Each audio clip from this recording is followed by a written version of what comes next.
On a recent Destiny live stream, Canadian YouTuber ABBA, from the duo ABBA and Preach, called out fellow creator FD Signifier for attempting to discourage a female YouTuber known as Kidology from interacting with other YouTubers such as Destiny and Vaush. FD Signifier claimed that these YouTubers were known as debate bro streamers, only interested in arguing and using personal drama for content. This is you. I love him and miss him too. I was gonna say, I think this is something that Steven had said earlier that I think became ring more true since I started observing these people. But like everything he said about them not actually engaging in actual political action, a lot of this stuff being performative, like just watching the whole recent FD Signifier with like Kidology nonsense, where he's like running around in live stream chats telling her like, don't talk to this guy, Destiny or Vaush. Don't talk to Vaush, and no, these guys are just gonna use you. At the same time, like he's like making whole ass videos about her, but doesn't want to talk in public, wants to keep everything. Like everything about them is so slimy and just unappealing on an individual level. Just, the way that they act, I just find incredibly cringe. And then you contrast that with people like Nick Fuentes or a lot of right-leaning figure who have, like, irrespective of how terrible they are, like, you can respect the fact that they create their own political movements, are really invested, put their money where their mouth is, create their own platforms, are super progressive in that regards. Like, I don't know, to me, there's something admirable about, like, the fact that their calls to action seem real and that they also follow along with their own financial investment. So for me, watching the way the left discourse happens online and the way a lot of the left creators operate, I don't know, I just think, be it the language they use, their inability to just say things, like that's why I thought Destiny's take today was refreshing. I don't hear too many left streamers talk about taboo subject and be like, which is like, it's okay to say that, but it just feels like for the left they can never do that. They always have to be like, well, I'm not racist and I like trans people. Is it progressive to be making money off of building your brand by being borderline evil? Question mark. Oh, whether or not you make money is. Oh, by being borderline evil, I don't like whatever. Yeah, I don't know if that's entirely. Yeah, I just don't know if I would call that progressive. Wait, who are who are we referring to right now? ABBA was calling Fuentes progressive. No, he wasn't. Okay, No. I was saying his business strategy is one that is progressive and that it progresses, but I probably used the word incorrectly, so that's my apology. As in it actually like progress is sort of movement. transformative. Yes, ability. exactly. Like it moves forward. Like he doesn't just say something; he actually creates his political movement, follows through with them, gathers the people. So that's what I meant. Well, it seems to me, I saw somebody tweet this out yesterday, which I thought was really well stated. Is that basically it seems like, unfortunately, the more progressive content creators seem to take advantage of people's willingness and desire to want to see change, but cater to them in a way that is sort of very just emotional and purely as a means to prop themselves up as a content creator, make them money, get people to praise them, etc. So they're kind of taking advantage of people who want to see change, not really providing them any change, but making them feel good about the things that they hear and what they in the talking points that they hear, but never actually turning that into any form of action or any kind of actual movement. It's just like an online thing that is meant to sort of continuously feed that content creator. And could it just be that people's attention are not at the people that are doing that change because it's not as interesting and drama-filled?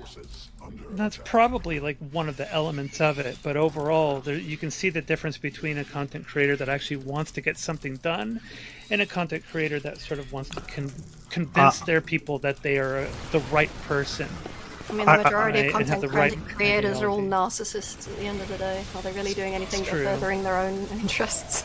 I would say Nick Fuentes absolutely has furthered his interests. But it's still, yeah. Exactly. Or that can even be part of the narcissism. That can feed into the narcissism, the impact that you're having in the world or something like that. I mean, feeding your own interests is not necessarily a bad thing. If it also encapsulates a larger movement, you could also do both at the same time. I think probably for Nick, I don't think he just wants to be the supreme ruler of the world. I think he actually believes in some of the ideas that he has, and irrespective of whether or not you disagree with them, he's garnered an audience that follows him, that supports him financially, that shows up to a lot of events and shows up in person and does things that are tangible. And so whether it serves his self-interest or not is really irrelevant to me.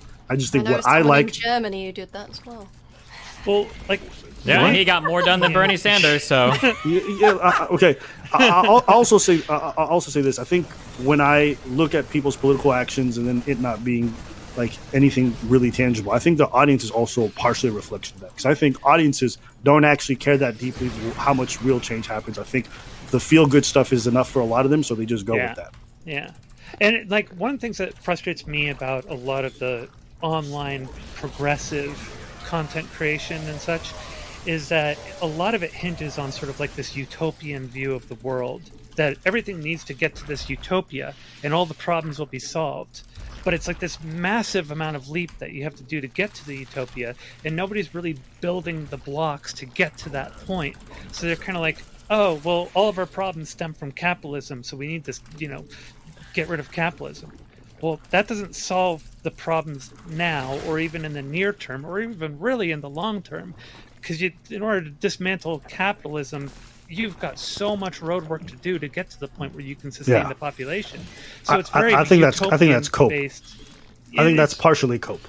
And the reason why I say it's partially cope is I think rather than doing something that's tangible, people focus on the macro because it makes themselves feel better. But they actually have the ability on a micro scale to affect a lot of local positive change. They just choose not to do it because it's, maybe it's more enjoyable to feel like you're talking about larger scale problems, but I also think it's irresponsible. And if you really care, you would start on something small. So I think to some degree people don't care that much. I think not as much as they like to believe. People come to this like a religion. I took a fucking sociology course. It's just literally sociology intro to sociology a couple years ago, and that it's as if I had downloaded all of BreadTube to my brain. Like everything they talk about, all their talking points, all their vocabulary, it was all just from an intro to sociology course. It really opened my eyes that all these people had all just taken one or two sociology courses and are now just sort of uncritically parroting every single talking point, all this shit about abolishing capitalism, all this shit about how we're living under oppression and systems of oppression under the government and capitalism and all that shit. Marx had all the right ideas. Capitalism's inherently bad because we're all being exploited and all that stuff. All that shit just came out of a sociology 1 course.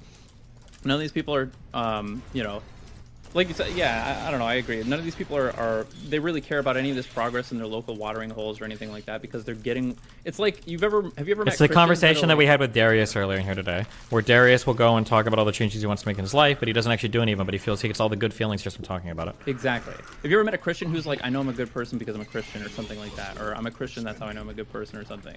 It's like that same, I subscribe to this set of beliefs, therefore I know that I'm I'm moral.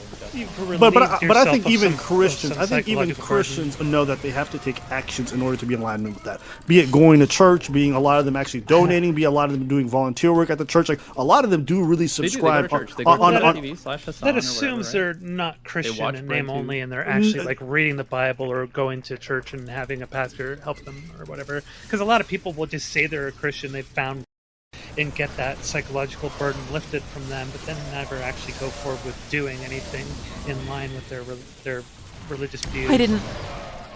I would even say religious people probably are responsible for more good things, charity and shit like that, or religion as a whole, as a system. It's been very I would argue good that at religious organizing. people, be it missionary, whether you agree with it or not, I think they're much more likely to take actions in line with their values than I think non-religious people would. Because I think their faith really matters to them, and maybe it's fear, maybe it's a bunch of different other things, but at the end of the day, they do take tangible actions. I would say one thing I have noticed about liberals, and I think this kind of plays into the meme that Sneeko made about all of them looking the same, is that I don't think they actually believe in self-determination or actions that they can actually take in order to make tangible scales on a minor scale, which can then go on to larger. And I think that also reflects, funny enough, in their appearance. I think that's why you see a lot of libs with blue hair, no shade to Destiny, or different color hair, or crazy looking piercings or tattoos or really up hair. Part of it is okay, there's more freedom to be yourself in the liberal political ideology, but I think a lot of part of it is also what's the easiest thing I can change about myself without actually having to enact any real change, right? I dye my hair. I think this might be explained for the same reason that more charitable work gets done through religion. Is just a cultural thing. I think it's more cultural to put boots on grounds and put bread in people's mouths and shit like that. Whereas for the progressive stuff, it's all just a cultural aesthetic, and it's not part of the culture to contribute to any local public works or anything like that, because it's all about defeatism and just recognizing, we're totally living under the Star Wars empire or whatever. Or that it's a waste to put anything into that system, and so you need to replace the system before you can really do that. Yeah, but and so maybe they have. Why do they have that interaction with the political system? But maybe conservatives don't nearly seem to do the same. To what degree? I would argue that I think conservatives I think we're Maybe getting to the point where conservatives are starting to be conspiratorial. For a while, we had progressives that were like, "Oh man, the system, Debbie Wasserman Schultz, they're all trying to circumvent and undermine the progressive system or progressive values. That's why they're sabotaging, burning this, that, or the other." But now we've got conservatives that think that, the deep state.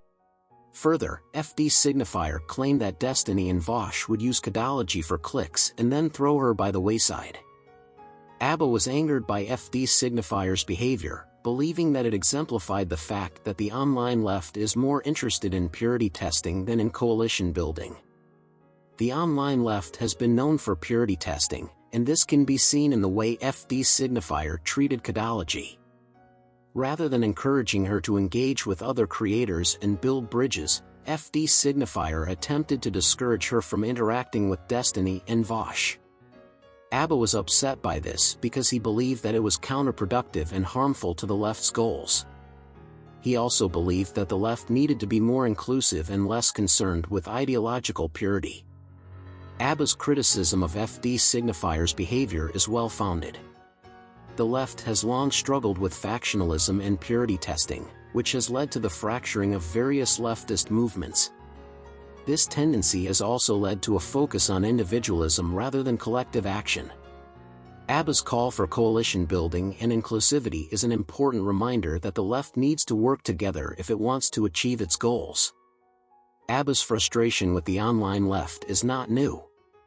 He has previously criticized left-wing YouTubers for promoting their Patreon accounts without doing anything to push for positive change. He believes that the left needs to do more than complain about capitalism and other issues, and that it needs to take concrete action to create change.